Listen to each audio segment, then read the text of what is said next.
On June 1st, 2025, Ukraine triggered a war plan hidden for 18 months. Ukraine says 117 first-person view drones, built to fit inside the roof space of ordinary wooden cargo cabins, rose out of parked flatbed trucks within the same hour and turned toward 4 Russian bomber bases. One sat above the Arctic Circle, another sat in Siberia, more than 4,000 kilometers away, roughly 2,600 miles, a distance nothing else in Ukraine's arsenal could touch. Satellite imagery later confirmed roughly 10 Russian bombers destroyed, aircraft built to carry the cruise missiles that hit Ukrainian cities. Ukraine claims far more. How Ukraine got 117 drones past Russian checkpoints, past traffic police, past the FSB, Russia's domestic security service, and parked them beside the planes is the harder part of the story. Ukrainian officials call it Pavutyna, the Spiderweb. The strike aimed at the aircraft Russia uses to reach Ukrainian cities from 1,000 kilometers away and never has to cross the front line to do it. The targets were 2 Cold War airframes that Russia stopped building decades ago. The Tu-95MS, a propeller-driven bomber carrying the Kh-101 cruise missile, and the Tu-22M3, a faster swing-wing bomber built around the older Kh-22. Different airframes, different missiles, the same job. They launched the strikes that have been landing on Ukrainian apartment blocks and power stations since the invasion began. A modern Western jet, if it can survive to reach a target, can trade fuel for range. A Tu-95 does not need to survive anything. It launches its missiles from deep inside Russian airspace, hundreds of kilometers back from any air defense line Ukraine could realistically threaten, then turns for home. That standoff distance is the entire point of the aircraft, and until June 2025 it made the bomber fleet close to untouchable. All 4 bases Ukraine reached, Belaya, Olenya, Dyagilevo, and Ivanovo, are long-standing strategic aviation garrisons, home to these bomber and support squadrons for decades. That is why they sat so deep inside Russian territory in the first place. A base built to be safe by distance alone has no particular reason to also be hardened against a threat parked on its own doorstep. The Tu-95 first flew in the 1950s, a propeller-driven design old enough that the version now in service is a grandchild of the original airframe, kept flying decades past when most air forces would have retired it, because nothing in Russia's arsenal replaced its job. The asymmetry is straightforward. A single one of these bombers represented tens of millions of dollars of irreplaceable manufacturing when it was new, and Russia cannot build another one. The production lines for the Tu-95 and the Tu-22M closed before the Soviet Union did. Russia's entire strategic bomber inventory, by the Institute for the Study of War's own count, numbers fewer than 90 airframes total. Every one that goes down is a fraction of that fleet gone for good, with no factory anywhere on Earth able to replace it. An FPV drone, the same category of quadcopter used daily on the front line for a few hundred to a few $1,000s, is not built to survive contact with anything. It flies once, finds its target, and detonates. Put the two side by side and the comparison is not subtle. One machine took decades of Soviet industrial capacity to build and cannot be replaced at any price. The other can be assembled on a workbench from parts sold to hobbyists. The strategic idea behind Spiderweb was not to build a weapon that could beat a bomber in a fair fight. It was to skip the fight, put the cheap weapon on the ground next to the expensive one while it sat parked and defenseless, and let proximity do what a missile interceptor never has to worry about.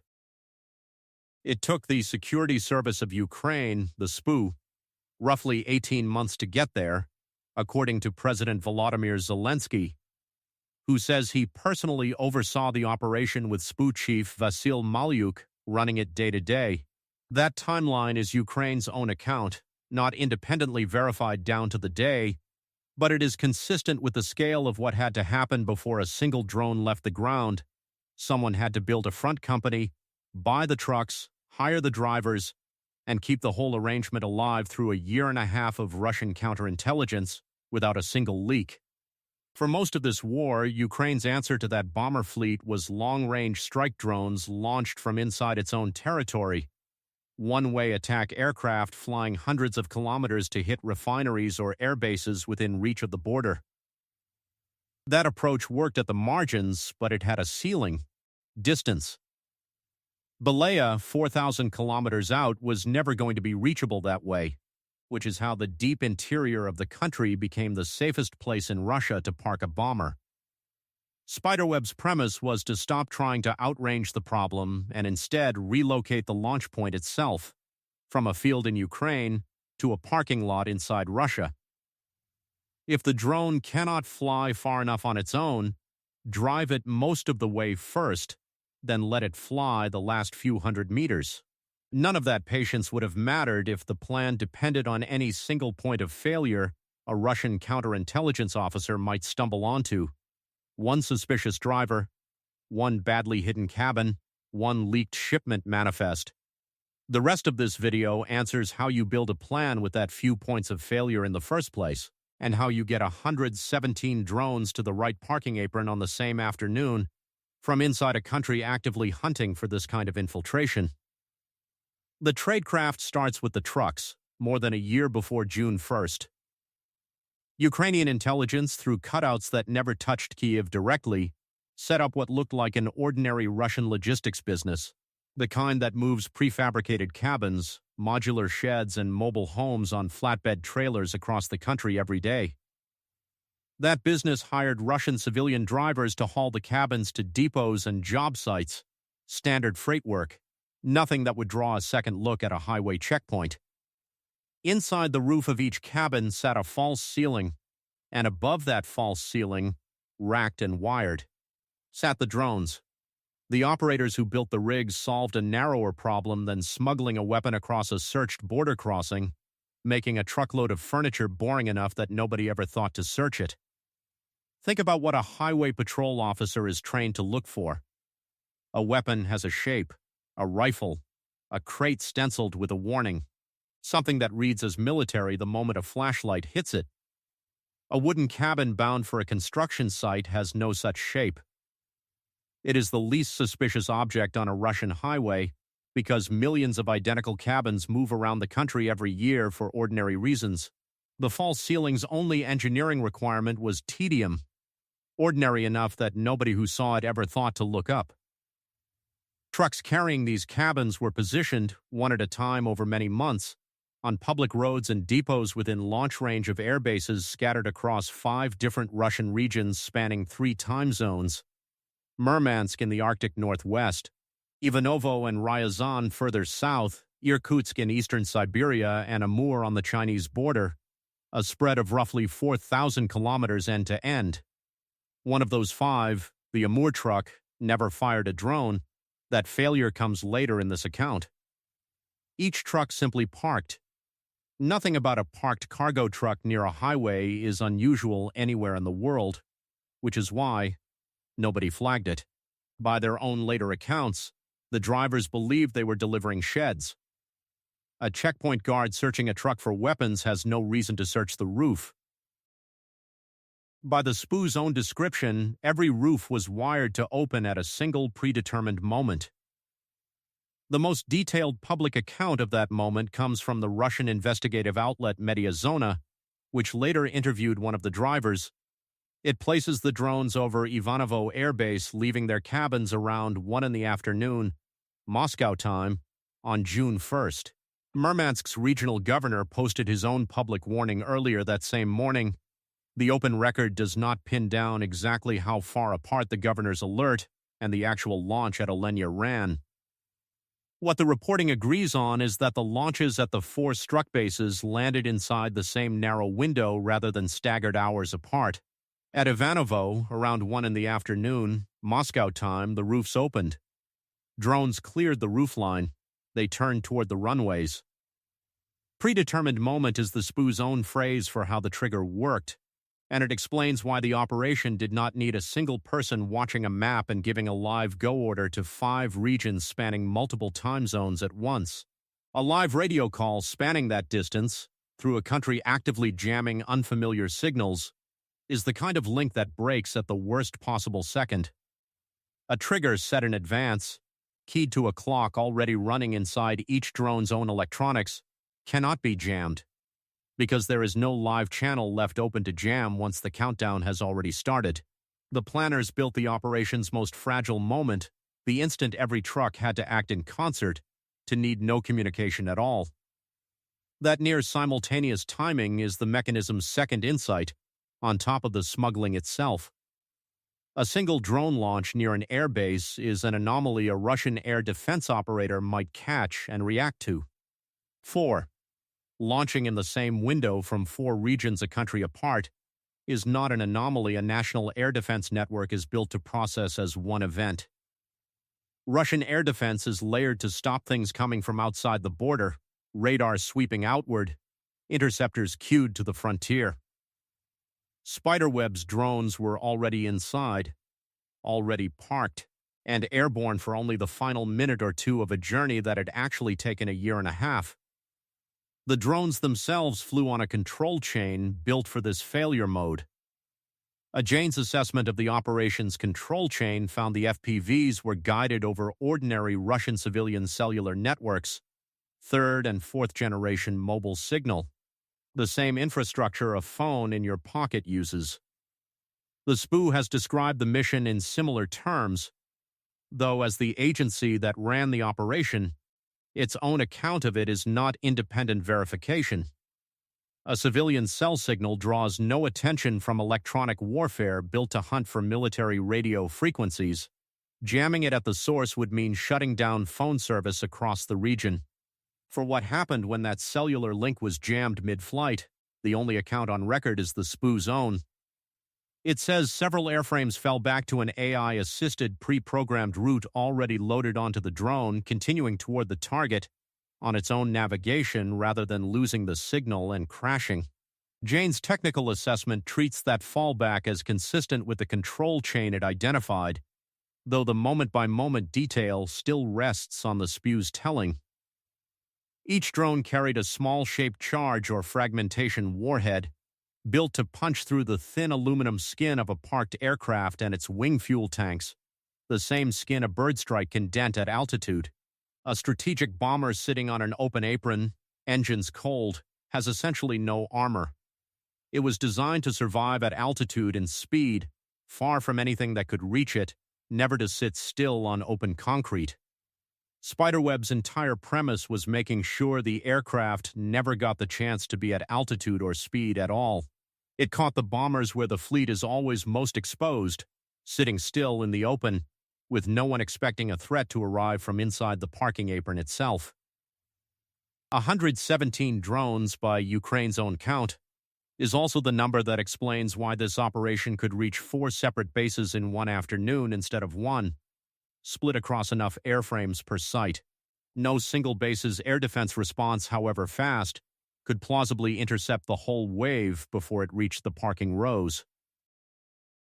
4 bases were struck, confirmed on both the Ukrainian and Russian sides: Belaya in Irkutsk Oblast, deep in Siberia, Olenya in Murmansk Oblast, above the Arctic Circle, Dyagilevo in Ryazan Oblast, and Ivanovo, home to Russia's A-50 early warning aircraft. A plane so rare Russia is believed to operate fewer than 10. The 5th, Ukrainka in Amur Oblast, stays disputed. Amur's own governor denied it was ever a target, while Russia's National Defense Ministry statement separately claimed an attack there was repelled. 2 Russian sources that do not fully agree with each other. This account treats the 5th target as unresolved. By around 3 in the afternoon, Moscow time, roughly 2 hours after the Ivanovo launch, on the far side of the country from where the day started, the 5th truck caught fire. Its cargo never cleared the roof. Ukrainka took no strike at all. Whatever caused the fire on that highway near the village of Serishevo, mechanical failure, accident, or discovery, it is the clearest evidence the operation was not flawless, and the only one of 5 regions where the plan visibly did not work. Satellites do not take sides. Days after the strike, new passes over Belaya and Olenya returned images neither government could spin. Rows of bombers were gone.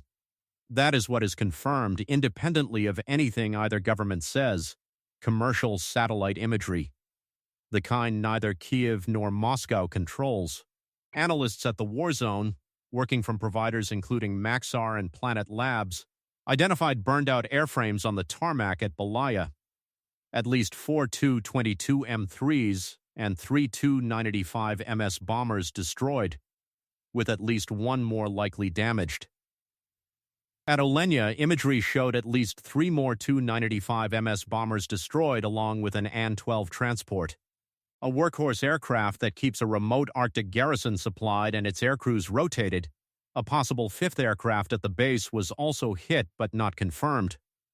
Added up, and the confirmed destroyed floor lands at 10 bombers, all Tu-95 MS or Tu-22 M3, the exact types that carry Russia's cruise missiles, plus the An-12, 11 aircraft total. Several more airframes are listed only as damaged or possibly damaged, not destroyed, and stay out of that floor. At Dyagilevo and Ivanovo, the same satellite analysts found no imagery clear enough to confirm destroyed aircraft, even though Russia's own defense ministry statement acknowledged the attacks reached those sites and were, in its words, repelled. If you're new here, this channel walks through mechanisms like this one, sourced against what can be confirmed rather than what either side wants you to believe. Subscribing costs nothing, and it's the easiest way to catch the next one. Set the cost math next to those confirmed numbers, and the asymmetry gets sharper still. A single FPV airframe of the type flown in this operation runs somewhere in the range of a few hundred to a few $1,000s. A Tu-985 MS or Tu-22 M3, even setting aside that Russia cannot build a new one at any price, represented tens of millions of dollars of irreplaceable manufacturing when it was new. Against a defense budget that size, 10 confirmed gone still lands as a permanent subtraction from the smallest category of aircraft Russia owns. Ukraine's own figure is far higher, 41 aircraft hit or damaged, across bomber, transport, and early warning types, a claim from the SPU and Ukraine's general staff that has not been independently matched by outside imagery analysis. Andriy Kovalenko of Ukraine's Center for Countering Disinformation later gave a more conservative figure of his own, a minimum of 13, still above the satellite imagery floor and still below the SPU's original 41, a reminder that even inside Ukraine's own government the count was not settled. Ukrainian officials have separately cited a damage estimate near $7 billion. Treat neither figure as confirmed. Both are Ukraine's own assessment of an operation Ukraine planned and executed, and no independent source has verified either against physical evidence. What satellite imagery does independently support is real, serious loss, 10 strategic bombers confirmed gone, an 11th aircraft alongside them, and that alone is enough to matter, because Russia was never going to rebuild any of them regardless of whose count is right. Russia's defense ministry, in its own statement delivered the same day, confirmed fires at facilities in the Murmansk and Irkutsk regions, reported no casualties, and claimed the attacks at Ivanovo, Ryazan, and Amur were repelled. That statement is the closest thing to an admission Moscow has offered, since it concedes losses at exactly the 2 sites satellite imagery independently confirms, Belaya and Olenya, while framing everything else as a failure on Ukraine's part. Russian investigators arrested and later charged 4 Russian civilian truck drivers with terrorism offenses, treating them as knowing participants rather than unwitting cargo haulers. A 5th driver died in an explosion during the operation. The prosecution itself is a data point. Charging the drivers as conspirators is also the version of events that lets Russian security services avoid admitting a front company built and staffed entirely by Ukrainian intelligence, operated inside the country, undetected, for a year and a half. Independent reporting on the drivers, drawn from interviews rather than either government's talking points, is consistent with the drivers not knowing what their cargo actually was. But that is testimony, not something a satellite can confirm, so it stays labeled as the driver's own account rather than settled fact. What has not surfaced in the open record since June 1st is any detailed account of how Russia changed the way it protects its remaining bombers, no confirmed reporting on new perimeter security, on dispersing aircraft further from any public road, or on tire stacking or netting over parked airframes. All low-cost countermeasures an Air Force worried about this threat would adopt fast. A single outlet has reported that surviving bombers were quietly relocated toward bases in Russia's Far East, but that claim has not been corroborated elsewhere and stays unverified here. The Institute for the Study of War's assessment, published in the days after the strike, is where the mechanism and the strategy meet. ISWO called it the first drone strike of the war to reach targets in Siberia, noted the truck launch method denied Russian air defense the warning time it is built around, and concluded the operation would likely constrain Russia's ability to fly long-range strike missions, precisely because the aircraft destroyed are the ones that carry the cruise missiles. ISWO also flagged the harder problem for Russia going forward, with fewer than 90 strategic bombers in the entire inventory and no functioning production line for any of them. Every aircraft lost at Belaya and Olenya is a permanent reduction in how many missile-carrying sorties Russia can generate. A separate Jane's assessment reaches a similar conclusion from the technical side. The operation demonstrated Ukraine's capacity to run a complex, coordinated AI-assisted deep strike campaign against critical military infrastructure using commercially available technology. That is a capability. Once demonstrated to work against a target set this hardened by distance, that does not disappear because a single operation is over. It becomes a template anyone can study, Russian security services included, since the same gap in the border facing air defense doctrine that let 117 drones through would let the next 117 through too, unless Russia rebuilds that doctrine around threats that start inside its own territory. Not a bomber fleet destroyed, but a bomber fleet that got smaller and cannot get bigger again. Ukraine changed what the Russian Air Force can do next month by taking 10 irreplaceable bombers off the board, and it got them without a single Ukrainian aircraft crossing into Russian airspace, without winning any air battle at all.